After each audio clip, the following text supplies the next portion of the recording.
Hello, this is Heather Hoffman, and I'm here today to share a card with you using the Unity July 2020 Kit of the Month.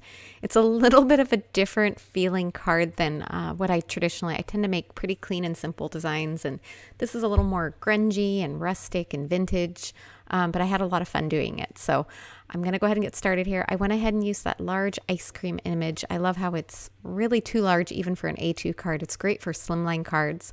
But if you use part of it, you can still use it on an A2 card size like I'm using here. I went ahead and stamped that with black VersaFine Onyx ink. It's a black pigment ink. And then just to keep everything from smudging, I'm sprinkling with clear embossing powder because it's a pigment ink. It'll work great for holding that clear embossing powder. And then I can kind of set it, and it's going to add kind of a good base shine to that image, which is what I'm going to start filling in here in just a moment. I'm using, this is my very first time using some of the new Distress Glaze embossing powders. I love the colors that they ended up working for. They have kind of a transparency to them, which is nice because then I could still see the image behind. I'm using an embossing pen to adhere these in place. It's just a little bit more detailed that I can get into the areas. You might notice I'm not doing a perfect job of filling in. Part of that's due to the fact that the embossing pen's clear, so it's hard to see any spots that I miss. But it also kind of adds to that artsy, rustic kind of look. I kind of like the just how there's little spots where the image isn't perfectly colored in, but it fills in the color enough to kind of give just kind of a cool effect. So I'm doing each section, each color that I'm going to use the same color of the embossing powder. And I'm using the pen over those areas, sprinkling the powder onto all of those areas at the same time, and then heat setting each one. You might notice a little bit there.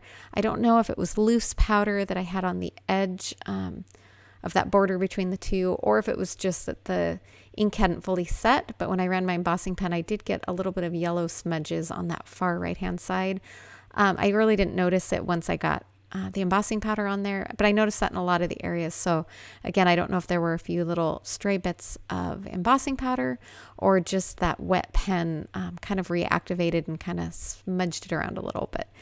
Because this is kind of a artsy, grungy, different look, it really didn't matter anyway. So I didn't feel like it was a problem, so I didn't really worry about it too much. All right, I'm moving on. These are the 5 colors I just picked to start with, so I went ahead and worked with what I had. I might have done some different colors otherwise, but I kind of like just it's almost a masculine feel to the colors, which is kind of fun. Definitely a good design of a card if you have someone who isn't into super girly and pinks and purples and all those kind of colors. So it was kind of a fun, different feel. All right, now I'm coming in here with a little bit of Distress ink. I really liked the effect even before this, but I wanted to kind of grunge it up a little bit, if you will. So I'm using Speckled Egg Distress ink first there with a blending brush, and then I'm using Vintage Photo in the Distress Oxide. I like kind of the variation between the Distress ink and the Oxide. It kind of just gives you a little bit of a different look and feel. Layered those around. Now I'm going to add a little bit of sparkle with some Perfect Pearls powder.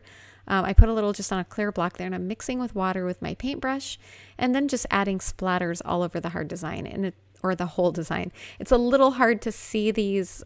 You probably can start to see them showing up on there, but in just a second I'll pick it up and kind of turn it so you can see that sparkle there. It's kind of a fun little added touch. All right, this was already an A2 card size, so I decided just to trim it down ever so slightly so it would leave a border on my white card front. I'm going to add my sentiment here from that same kit. I love punny sentiments, and so the Here's the Scoop just seemed like a super fun sentiment to add on there. I'm going to stamp it in place with my Misty on this one. I've worked too hard and gone too far to want to take any chances on messing up that sentiment. All right, I'm going to add some adhesive tape to the back of this panel. And then once I got all the tape on there, it's kind of a nice bendy card front with all the dimensional and heat embossing. So I'm using good sturdy tape, but I decided before I adhered it down that I wanted to add a little more texture to the side. So I went ahead and grabbed a Tim Holtz embossing tool or a distresser tool. You can also use the edges of scissors or any sharp kind of whatever you can use just to kind of rough up those edges a little bit. And then I could peel that tape off and adhere it in place, and it added just even a little more texture. And can you see all that sparkle and shine from all the different layers of embossing powder? Kind of a fun and different card. Thanks so much for coming by today. I hope you enjoyed and have a wonderful day.